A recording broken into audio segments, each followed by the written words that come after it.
Okay, good morning, everyone. We're going to go ahead and get started. We are recording this session for anyone who was unable to attend today and for future reference.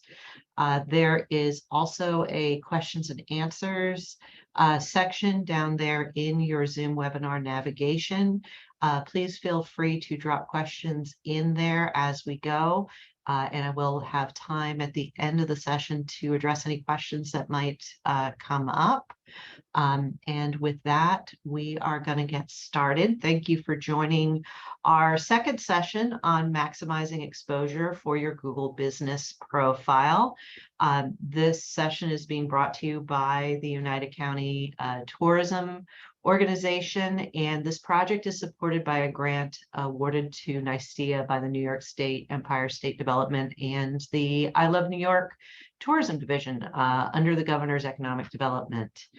So we thank everyone involved for bringing this opportunity to the businesses in Oneida County to learn more about how to use your Google Business Profile to the best interest of the success of your business. I am Kim Palmer. I am the Destination Optimization Program Director here at Miles Partnership. We are a strategic marketing company exclusive to the travel and tourism industry. And Oneida County and NYSTIA are participating in a program called Destination Optimization, where we have done a review of Oneida County's representation across the major travel planning platforms, including Google, to try to see opportunities to contribute new imagery and improve the completeness and quality of information. This education and training program is a piece of that initiative because we want the businesses in Oneida County to be proactive in maintaining their own online representation because that helps what the destination looks like online overall, which helps both our local economy as well as creates a better visitor experience for the travelers to our market. We mentioned this in the last session, but for those of us who were not in that first session, I wanted to call out that as a part of this program, my team at Miles Partnership is available to you for free support. If you are in the process of trying to claim your Google Business Profile, if you've encountered any roadblocks with that profile, or really have any questions on any of the major digital marketing platforms, we'd be happy to help. This link takes you to a Calendly where you can book a 15 or 20-minute Zoom call with my team and get one-on-one support for whatever that issue might be. So we will share this link at the end of the session as well. But this is absolutely free. Miles has no products or services to upsell to businesses. We're just here to help as part of this program.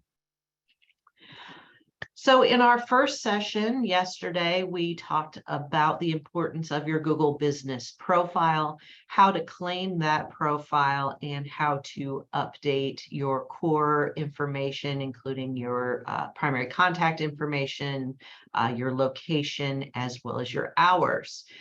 Today, we're going to move into some bigger topics around maximizing your exposure on the platform, including increasing relevance through categories and attributes, leveraging your photography, updating your customers through posts and Q&A, managing your customer reviews, and managing monitoring the performance of your Google Business Profile. So let's start by talking about categories. You'll recall in our last session, we discussed the factors at play in what businesses show up in the local pack of Google search results when someone searches for a style of business and a geographic location. And those three factors are distance, relevance, and prominence. In our last session, we talked about how we don't really have any control over distance other than making sure our map point is correct. But categories, attributes, and menus are the ways in which we can increase our relevance to customers. Adding additional relevant categories to your business can significantly expand where your business shows up because it aligns you to match with more searches. So let's just say I'm a fine dining restaurant. Well, I may also be an organic restaurant and a seafood restaurant and a steak restaurant. By adding those additional categories to my business profile, I'm now more likely to show up in search results for steak restaurant than if I only had fine dining as my category. Now, Google does not allow you to make up your categories. If you can imagine, if they let people do that on a worldwide basis, what a mess that particular database would be. But you're in luck because there are more than 4,000 categories for you to choose from. They are updated annually. We see 30 or so come and go based on demand for them. But I'm willing to wager that you'll be able to find at least one additional category that applies to the products and services that your business offers. In order to edit our categories, you want to look for the Edit Profile button, and under Business Information, you're going to see Business Category.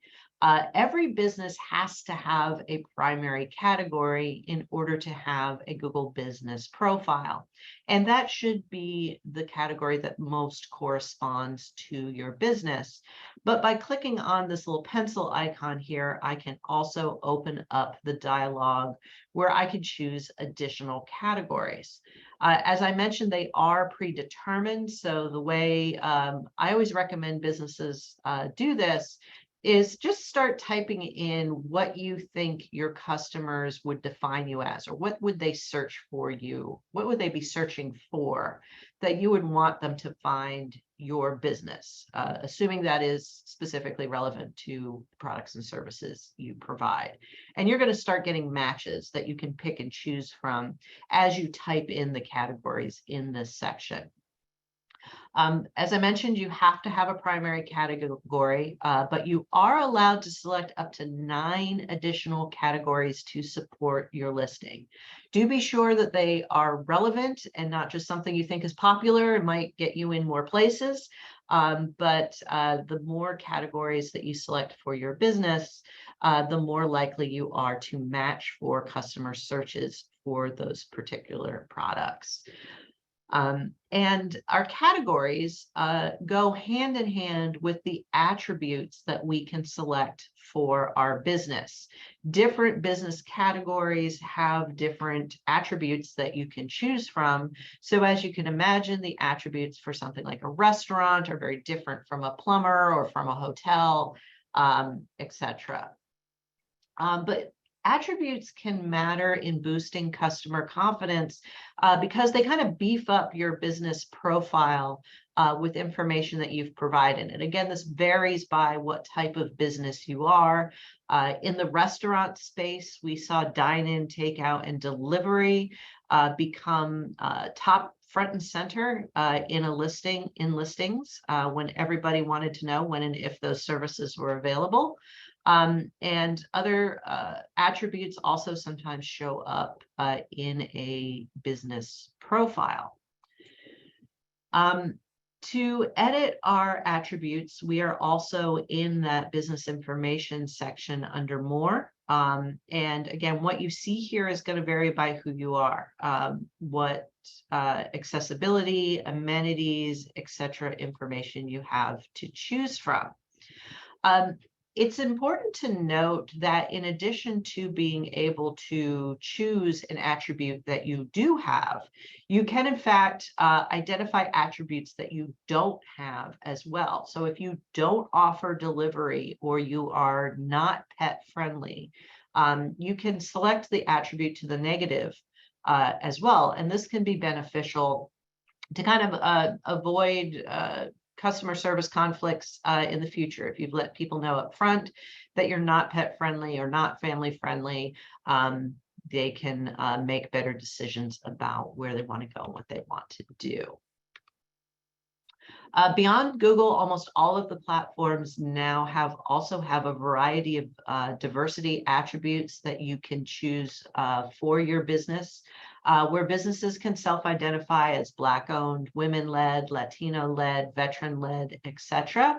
And these are also categories that sometimes people will proactively search for example, wanting to support women-led businesses in the community. And whether or not you show up in that search result is going to be determined by whether or not you've selected that attribute. So across the board, much like categories, the more attributes that we select that are relevant to our business, the more likely we are going to match to that search. The last piece of relevance that we have access to here is the menus and services section. Now, this is heavily skewed to the restaurant industry, but actually many other different business types can also feature either services or product menus within their Google Business profile. Depending on what kind of business you are, it may show up in the restaurant space. It's shown as menu, but places like travel agencies and spas may have a button here that is services or products.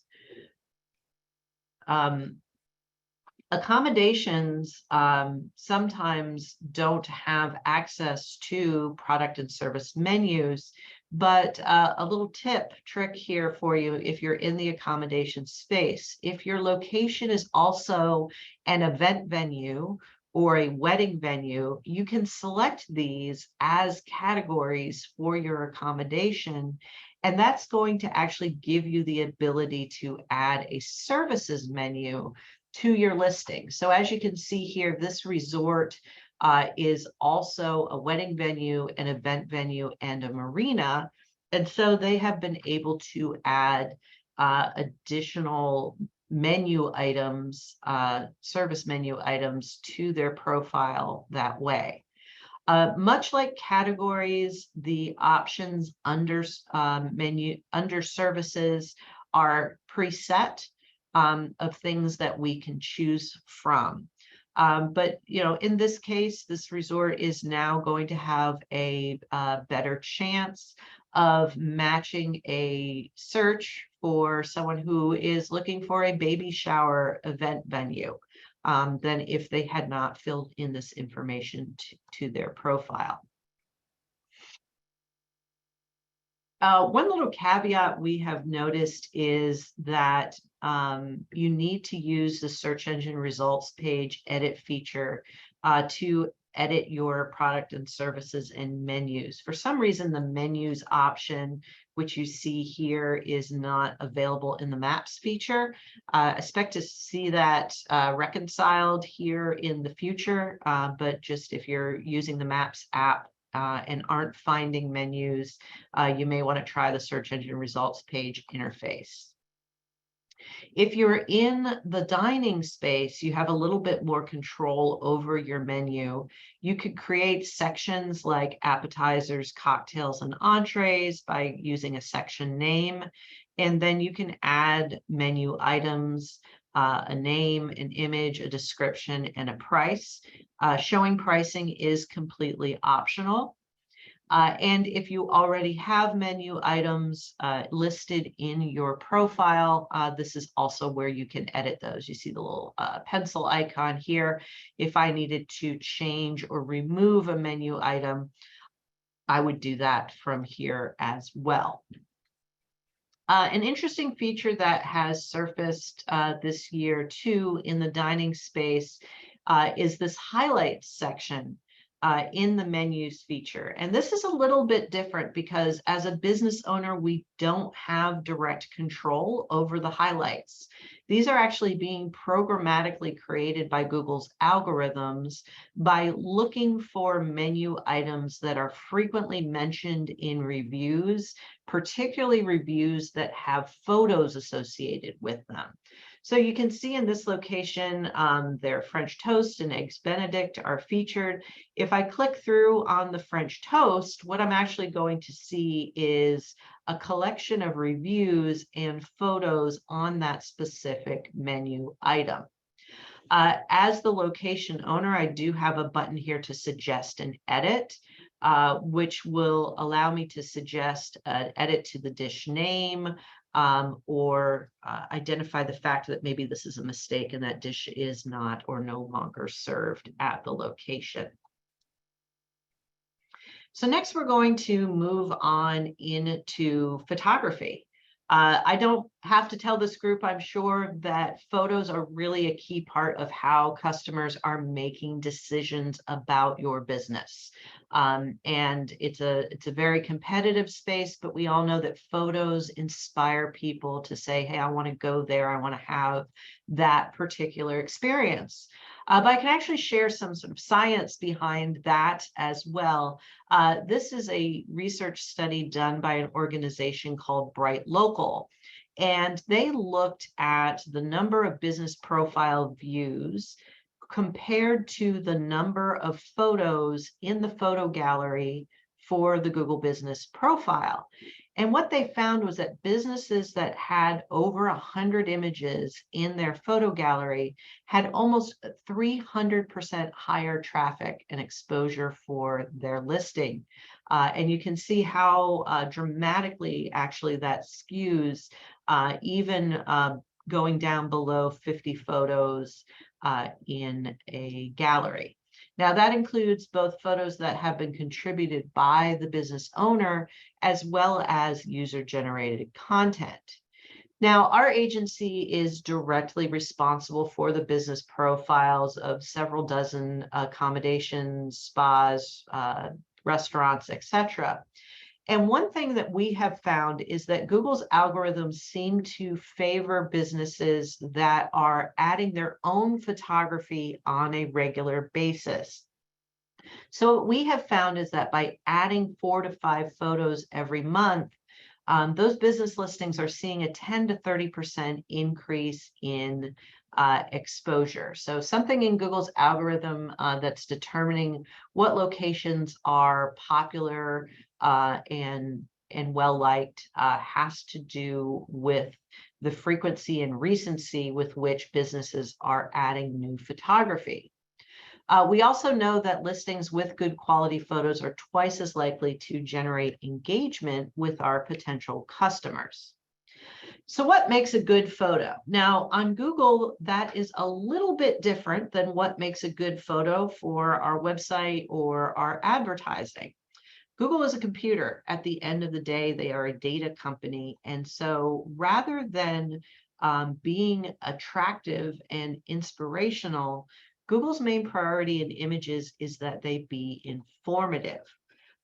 So if I've never been somewhere before, what does this image tell me about this place, about the scope, the scale, and the context of the place that we are looking at? Now, attractive still matters. Is a photo eye-catching? Does it have good color, contrast, saturation, etc.? But it's actually secondary to how informative that image is. And lastly, recency matters. As I just referenced, we've seen that uploading new photos on a regular basis feeds the algorithm, but it's also really good for your customers. Today's customers want to know what things look like right now. They're looking for reassurance that a place is open and it's going to offer a great experience. And if the latest photos in the photo gallery are a year old, that doesn't generate confidence that the recent experience is in line with what might have been published a year ago. Let's look at a couple of examples. This photo here on the left is great. It's of the Branson Ferris wheel, and it's informative and attractive. I can tell what I'm looking at, and it looks like a lot of fun. You want to just run down that path and hop down the Ferris wheel. The one on the right is just not as good. It's off kilter. It's not as attractive. I can't read the sign. It doesn't even necessarily look like it's open. This was a really interesting experiment. These are the exact same plate of food. These photos were taken at the same time and uploaded to the same business profile. The photo on the left got 10 times more user views than the photo on the right, simply for being a good quality photo that's well lit, well composed, etc. Where the one on the right really does sort of look like some raw fish on a plate. But the proof is in the viewership. A few more recommendations around photography best practices. Make sure that you only upload photos that you own or you own complete rights to. Google is going to stay out of that fray if you should submit something that a photographer claims rights to. Do upload the highest resolution photos that you have available, even if they are 4K images. Let Google's systems scale them down to what they need, but the better quality you put in, the better you're going to get out. Don't use filters. Limit your edits to brightness, color, contrast, and saturation. Save black and white and sepia tone and all that fun stuff. For Instagram, you also don't want to put logos or ghost copy over top of your photos. That will dump them right down to the bottom of the photo gallery. Unless you are the Christmas village, don't go overboard with seasonal images. We want to keep our photo galleries evergreen of what our experience typically looks like. That's not to say you shouldn't upload photos from any holiday, but you don't want it to become disproportionate amount of the content in your gallery. My own personal pet peeve, keep vertical and horizontal lines straight in your photos. We have found that the Google platform favors horizontal images. There's very little use of vertical or portrait orientated images in their products. They're mostly horizontal, or sometimes a horizontal is cropped down to a square. And the last one is probably the hardest for us to fathom. As marketers, we have always been taught that we want to show happy people in the forefront, enjoying our location. But we got to go back to thinking of Google as a computer. They are interested in seeing your interiors without people in them, so that they can see the scale and scope and actually see the room without people in there. So interiors that have no or very minimum people in them are preferred or perform better on this platform. You also want to be careful of people's identifiable faces and other personally identifiable information. Do be sure that you have releases to share photos of anyone that is in those pictures, or keep in mind things like name tags and license plates that may be present in your imagery. One of the questions we get asked very frequently is what to do about poor quality user-generated content in our photo galleries. About 90% of businesses that we have audited have user-generated content in their business photo gallery. The good news for us as business owners is that our customers actually prefer to look at the images that we submitted ourselves. So if you look at the viewership, almost 50% of the viewership of photos are for the photos that have been uploaded by the business versus the user-generated content. It's a good best practice to get into the habit of looking at the photo gallery for your business. And you want to look for this category that is from visitors, to just kind of scroll through there and see what the most recent additions have been, to see if there's anything that you would prefer not to be in your photo gallery. If you come across something you would like to be removed, look for the flag icon in the upper right hand corner. If you don't see that, usually over here on the left, you'll find a little 3-dot menu that opens up that will give you the option to report a photo. Whichever way you do it, you're going to get a dialogue that looks something like this.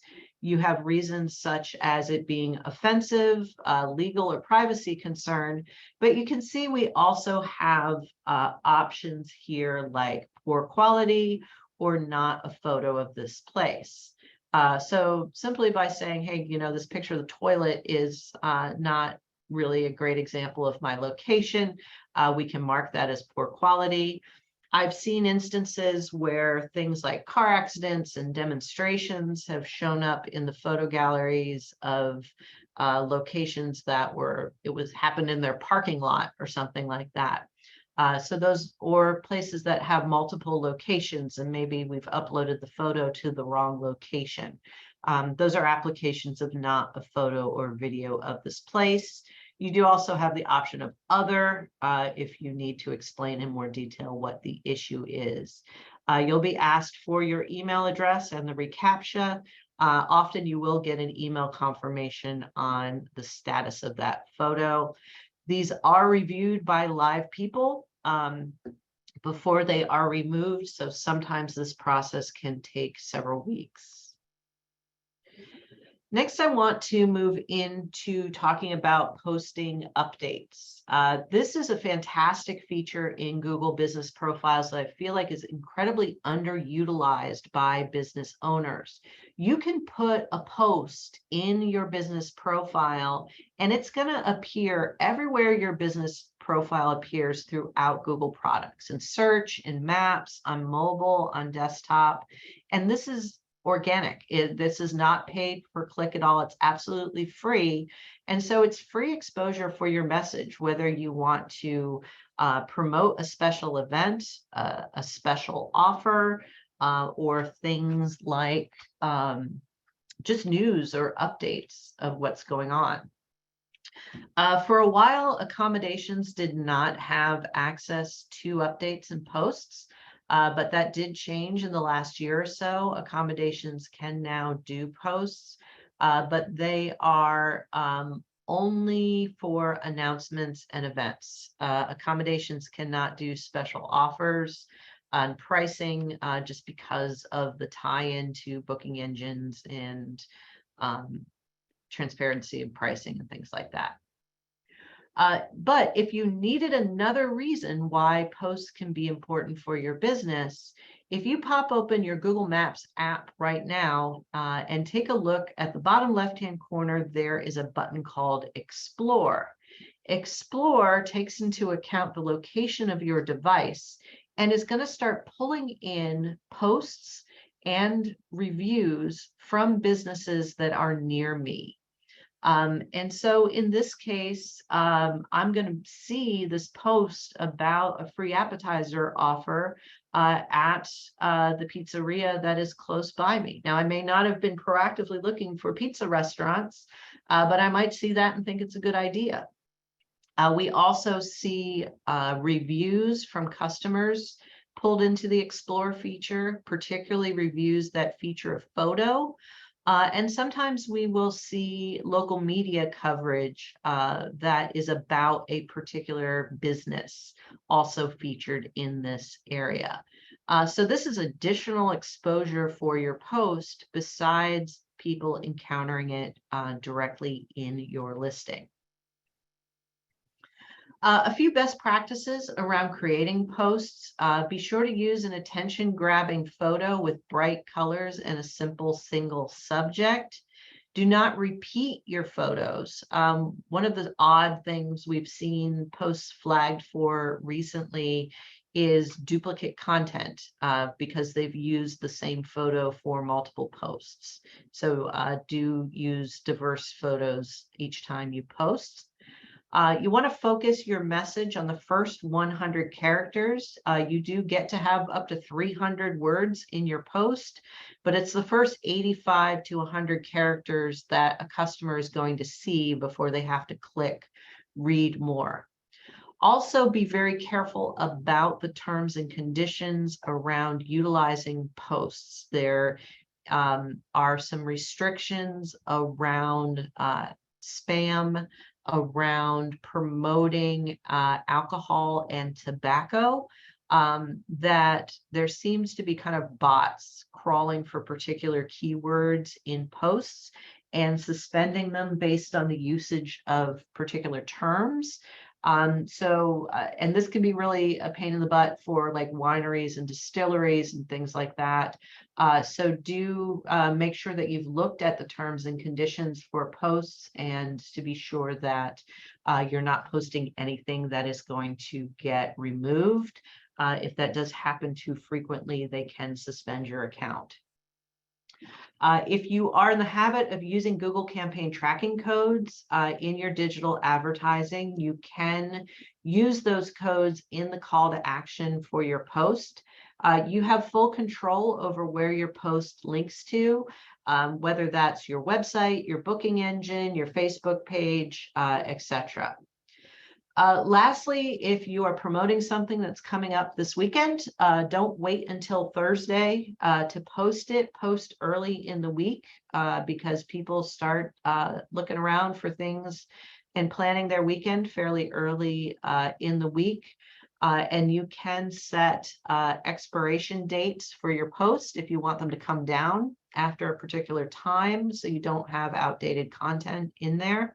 Otherwise, they will be retired after 6 months.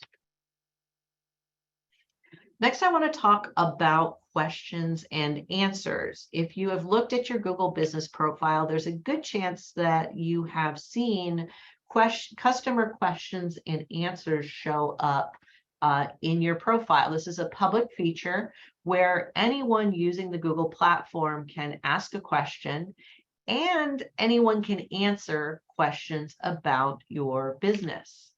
And so in many cases, these don't get answered by the business owner, but through other folks in the community.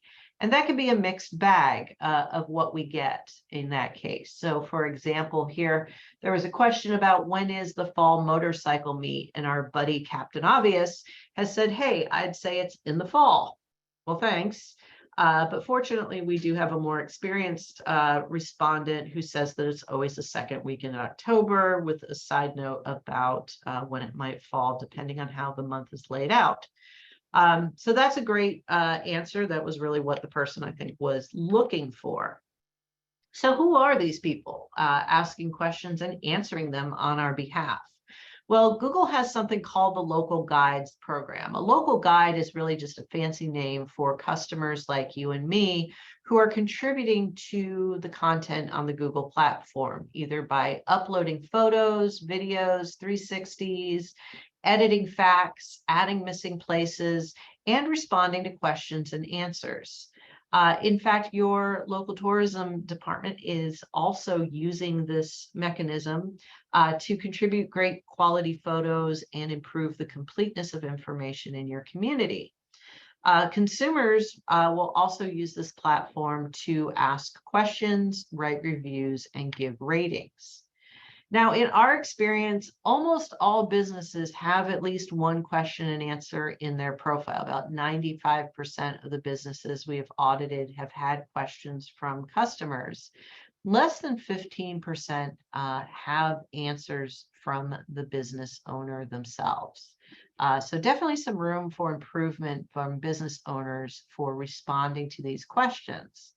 Now, my hope is that that's going to start to change this year.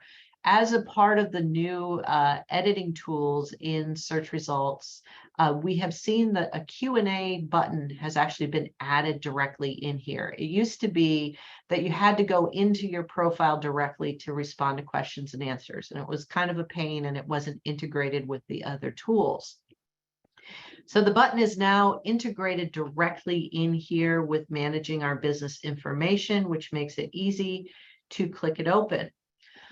You'll also want to take a look at your notifications. If we open this 3-dot menu in the upper right-hand corner, there's a notification section, and we can turn on the ability to get notifications when our business receives new questions and answers.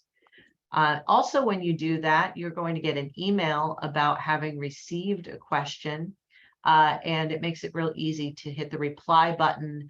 And when you do reply to a question, it's going to identify your business as the owner, as the respondent to the question, which certainly has a little bit more authority with customers than publicly responded questions. Now, much like photos, we do have the opportunity to flag both questions and answers that are poor quality or incorrect. You just want to look for this flag icon or the report menu. You have options like it's off topic, it no longer applies, it's incorrect, in addition to things like spam or being inappropriate. A little tip for you, there are no rules against posting your own questions and answers. So if you do have frequently asked questions about your business that are not yet showing up in your Q&A, you can go in there and add your own questions as well as add your own answers. You can even boost it by giving it a thumbs up, saying that it was useful. Next, we're going to talk about reviews and online reputation. Now, 98% of consumers, almost everyone out there, reads reviews for local businesses before they engage with their business. And in fact, research has found that 40% of consumers are only going to engage with a business that has a 4-star rating or higher. Also, 89% of consumers say they would be fairly or highly likely to use a business that responds to its reviews. So what we have found is that being proactive in managing and responding to your reviews can make a big difference for your business.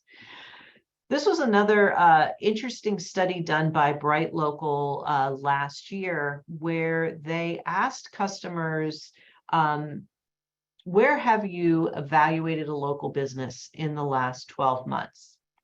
And in 2020, you can see that Google was leading the pack at 64%, but Facebook was not far behind at 54%, followed by Yelp and TripAdvisor. But when we asked the question again in 2021, Google was still ahead, but ahead by even higher of a margin, 81% of customers saying they used Google to evaluate a local business, followed by Yelp and TripAdvisor. You'll notice that Facebook was the one platform that lost market share between 20 and 21 as a place that folks are going to use to evaluate businesses. In our own research, we have asked customers how trustworthy they feel the reviews and ratings are on the various platforms. And Google led the way with being over 62% considered usually or always trustworthy, followed pretty closely by TripAdvisor. The thing that makes me laugh in this results is that Apple Maps is considered the third most trustworthy. However, Apple Maps does not have its own review platform. The reviews that you see in Apple Maps products are either TripAdvisor reviews or Yelp reviews. But just by the brand credibility of Apple, their reviews are considered more trustworthy than Yelp reviews, even though most of the reviews on Apple Maps are Yelp reviews. So, fun fact. Now, our reviews are where it influences the prominence of our business. So prominence is based on the frequency, recency, and quality of the reviews that we receive.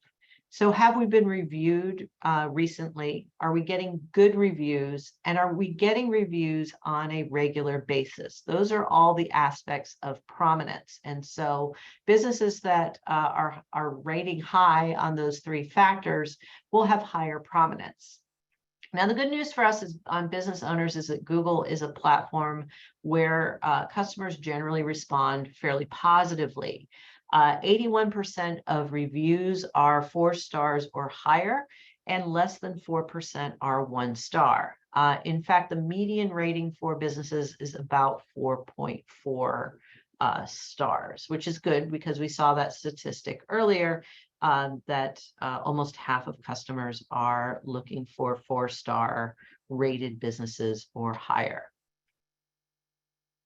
On the Google platform, you're going to see all of the reviews your business has received in chronological order.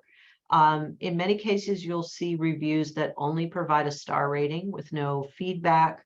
All of the average of all of your reviews, star ratings, is what gives you the star rating for your business, and it will always identify how many reviews you've received. Now, we'd love to tell you that you really ought to respond to every single review that you receive. Most businesses will eye roll me at that point because we all know that that's fairly unrealistic to do, given everything else going on in our businesses. But I can show you some research that indicates just doing a little bit more can make a big difference. This was a study done by Uberall, and they looked at the conversion rate of Google business profiles. And a conversion on a Google business profile is not necessarily a transaction. It's a click to your website, a click to call, a request for directions, anything that is a next step from that listing. They took that conversion rate and they looked at the frequency with which the businesses were responding to their reviews. And if you compared businesses that are only responding to 10% of their reviews to businesses who are responding to 30% of their reviews, there was an 80% increase in the conversion rate for those listings, nearly double. So that is the difference between responding to 1 out of 10 of your reviews versus responding to 3 out of 10. And that doesn't feel quite so daunting as responding to all of them. And there are definitely dividends for your business for doing so. In terms of responding to customer reviews, you want to look for the customers button in your content. And that will take you to your reviews where you'll see a reply button. You can reply publicly here. It's always a great best practice to thank happy customers for responding to your reviews. Or responding to your business with a review, taking the time out of their day to help support your business. If you receive a negative review, it's always good to direct that person to someone specifically offline who can help them with their issue. You don't really want to get into a negative back and forth with an angry customer on this platform, because then it becomes a part of your profile. And guess what? People like to read the drama.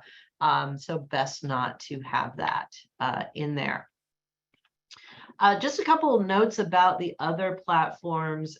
Yelp is definitely a little bit more where people go to gripe. Only 68% of the star ratings provided on Yelp are 4 or 5 star, and 18% of their reviews are poor 1-star ratings. Yelp reviews are curated by their recommendation software, so not every single review you receive is going to show in your Yelp profile. It will only be the recommended reviews that their software chooses as the most useful and reliable. Unlike other platforms, Yelp also does not want businesses to ask customers to write reviews, and their software is actively targeting reviews that they feel have been solicited.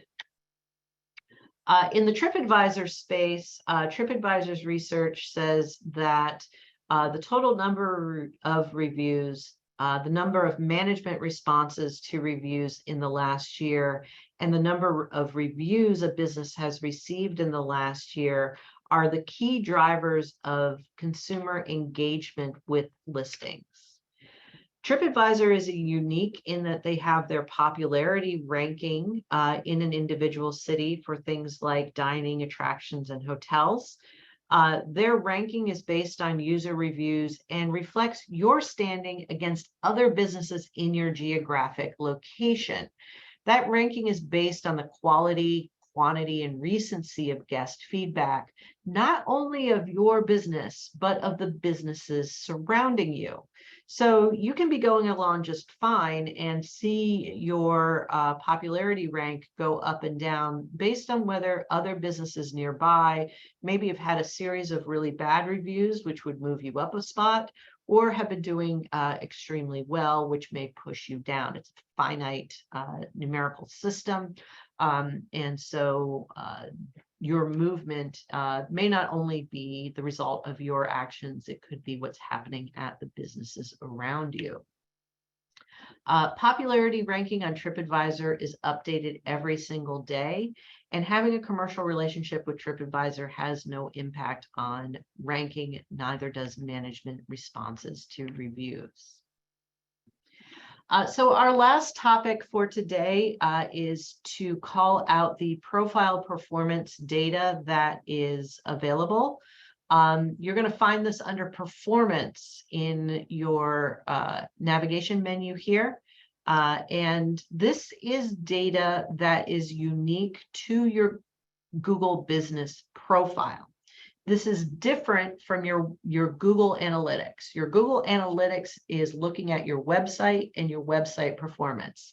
This data is about your Google business profile and its visibility on products such as maps and search. And there's a bunch of great information here on our customers' exposure and engagement.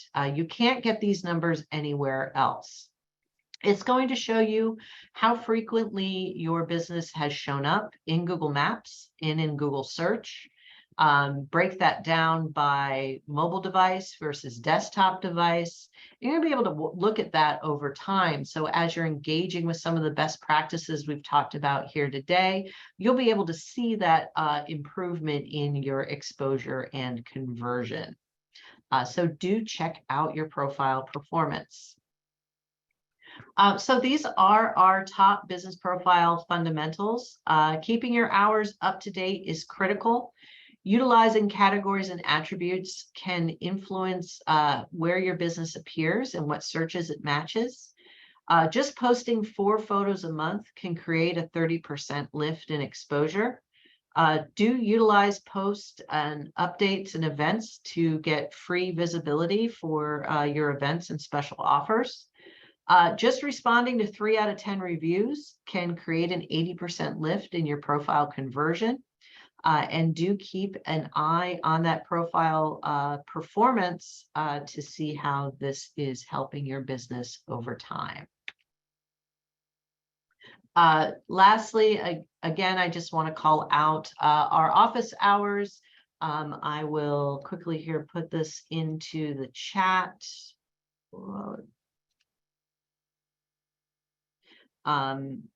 For anyone who wants to click on it that way.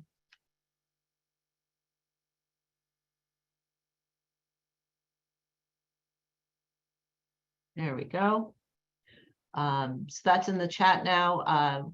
Look forward to the opportunity of helping any of you who need support on your Google business profile. And so that brings us to the end of our Maximizing Exposure session. We do have a little bit of time left. There is a Q&A section over here in your navigation. If you have any questions for me, I am happy to address them here.